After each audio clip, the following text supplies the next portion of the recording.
조국 전 장관이야 그렇다 치고 윤미향 전 의원을 광복절에 특별 사면해준다? 국민들은 어떻게 생각하실지 궁금합니다. 오늘 임시 국무회의를 개최한다는 겁니다. 하루 앞당겨서 정광석화로 처리하려는 것 아니냐라는 분석도 나오는 장면입니다. 광복절 사면, 복권 건의 대상자 명단에 윤미향 전 의원이 들어가 있어요. 조국, 정경심, 최강욱 전 의원은 패키지니까 알려졌는데 윤미향 전 의원까지 오늘 임시 국무회의에서 확정할 전망이라고 합니다.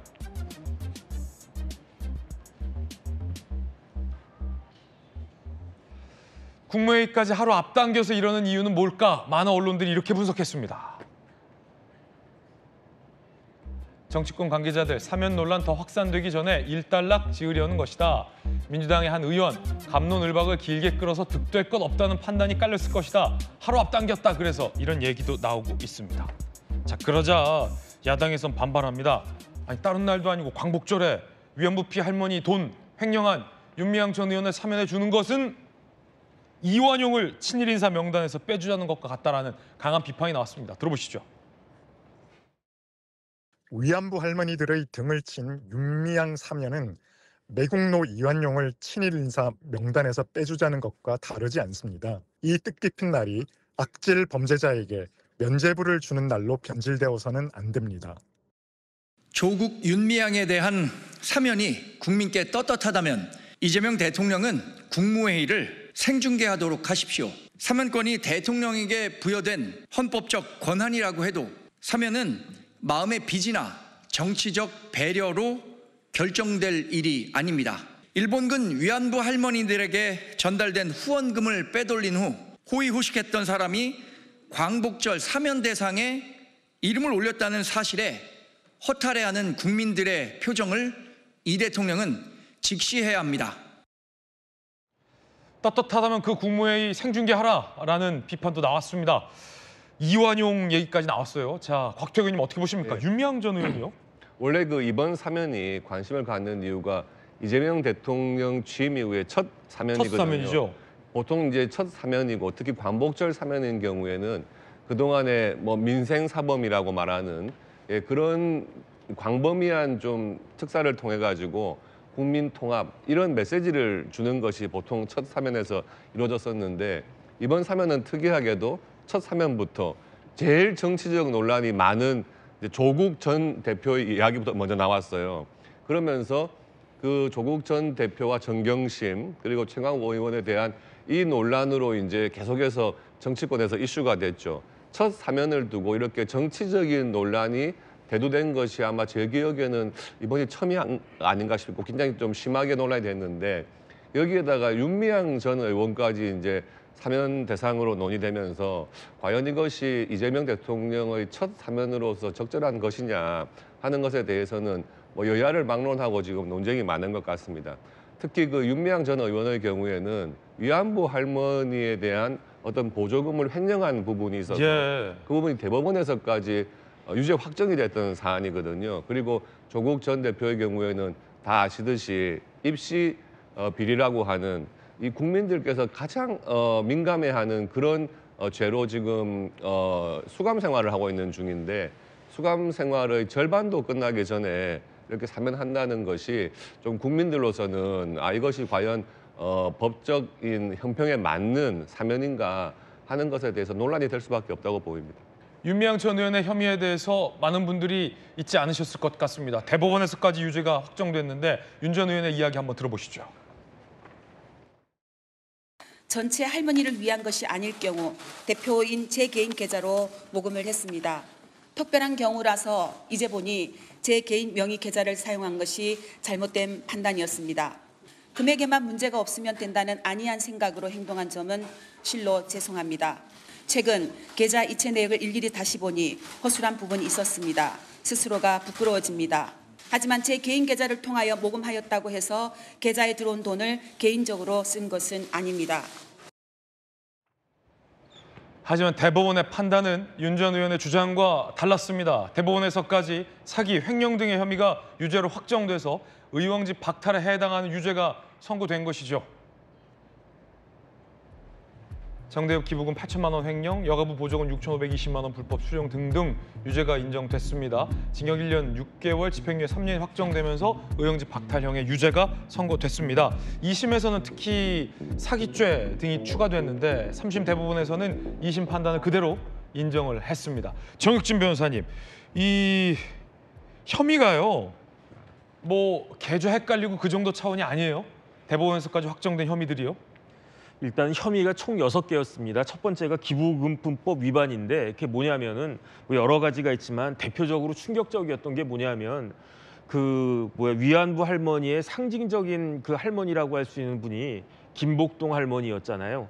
김복동 할머니가 돌아가셨습니다. 그래가지고 장례비를 모집했어요. 그러니까 그 시민들이 위안부 할머니를 기리는, 김복동 할머니를 기리는 시민들이 한 푼, 두 푼씩 기부하지 않았겠습니까? 그런데 알고 봤더니 그 기부금품 그 계좌가 어떤 뭐 정대협이나 이런 공식적인 계좌가 아니라 그 윤미향 전 의원의 개인 계좌였다는 거예요. 그렇게 해가지고 모여진 돈이 얼마냐면은 1억 7천만 원인데 그 중에 한 4천만 원 정도는 뭐 장례비나 아니면 유족들을 뭐 위해서 쓰여진 것 같은데 1억 3천만 원은 그 법원에서 확정한 게 아무리 눈 씻고 봐도 장례와는 무관한 돈이다. 이건 개인적으로 사적 유용한 그 돈이다. 그래서 기부금법 위반죄가 됐고 더 황당한 건 뭐냐면은 횡령이거든요. 업무상 횡령인데 모금 자금으로 굉장히 많은 돈을 모았는데 그중에 줄여서 최소한 8천만 원은 정말로 개인적으로 뭐 예컨대 딸이 미국 유학 가지 않았습니까? 딸이 경희대 음대 졸업하고 미국의 유명한 대학 그 음대로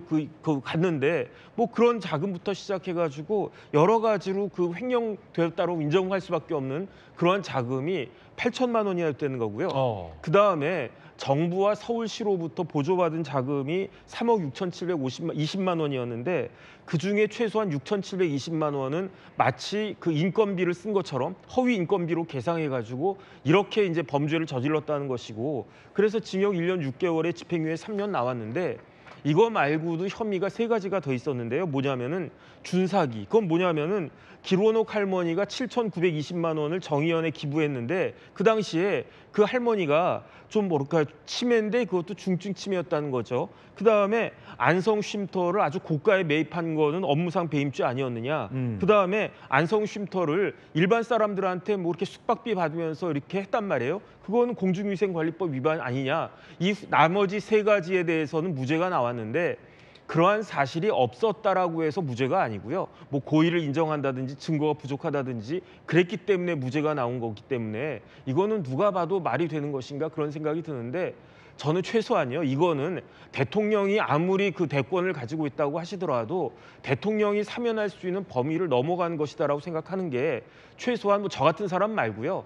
그 위안부 할머니들한테 동의를 얻고 사면을 했었어야지 대통령이 나 사면권 있으니까 마구 행사하겠다 이렇게 할 수는 없는 거 아닌가. 최소한 위안부 할머니들한테 뭐 이용수 할머니나 그런 분들한테 양해라도 구한 다음에 사면을 하시든 말든 하셔야 되는 것이 아닌가. 아직 국무회의 시간 좀 남았으니까요. 지금이라도 전화해서 한번 확인을 해보시는 게 어떨까 싶습니다. 예.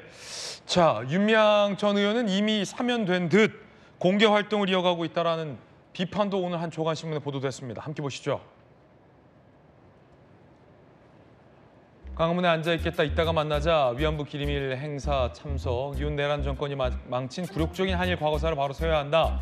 참석 연설도 하고 있다라는 근황도 보도되고 있습니다. 자, 조기현 변호사님, 이 광복절에 위안부 피 할머니를 상대로 횡령, 준사기 등의 어떤 범죄 혐의를 받았던 의원직 상실됐던 윤미향 전 의원을 사면해 주는 게 이게 옳으냐의 지금 논쟁인데요. 어떻게 보십니까? 뭐 논쟁과 비판이 있을 수밖에 없다고 보긴 합니다. 어떤 정치인에 대한 사면도 뭐 국민적 박수를 받으면서 된 사면은 없고요. 당연히 야당에선 비판을 하겠죠. 근데 이제 다 아시다시피 대통령의 사면권은 고도의 통치 행위이고 특정한 목적이 있지 않습니까? 국민 통합이라든가 사회 통합 이런 측면에서 여야 또 뭐 여러 가지를 고려해서 대통령의 결단으로 행하는 겁니다.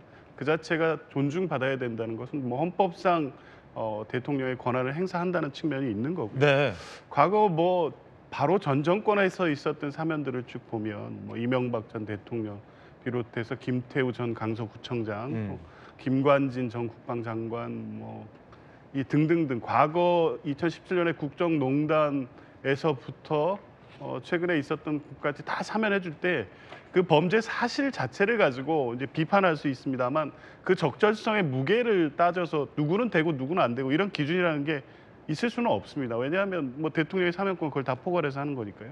그러니까 이번에 국민의힘에서 내민 명단 역시 굳이 이제 그 범죄의 비난 가능성이라든가 이런 걸 놓고 따져봤을 때 그분들은 가볍습니까? 정창민 전 의원이라든가 홍문종 전 의원, 심학봉 의원 이런 분들 역시도 마찬가지입니다. 그런데 국민의힘은 그분들 사면해달라고 명단 요청한 거 아닙니까?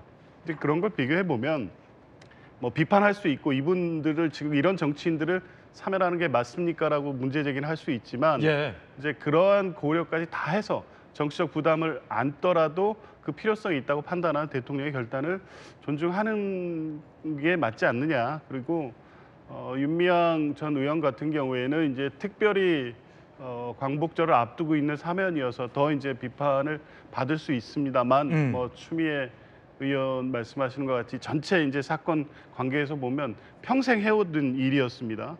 회계 처리 과정에서 문제가 있었던 건 분명하고 그에 대한 사법적 판단이 완료는 됐지만 또 1심에서는 대부분 혐의가 무죄가 된 적도 있고 그게 항소심에서 뒤집히고 대법원에서 확정되는 과정에서 이제 본인이 다소 법 적용이 가혹하지 않았느냐는 문제 제기를 또 하는 측면도 있고요.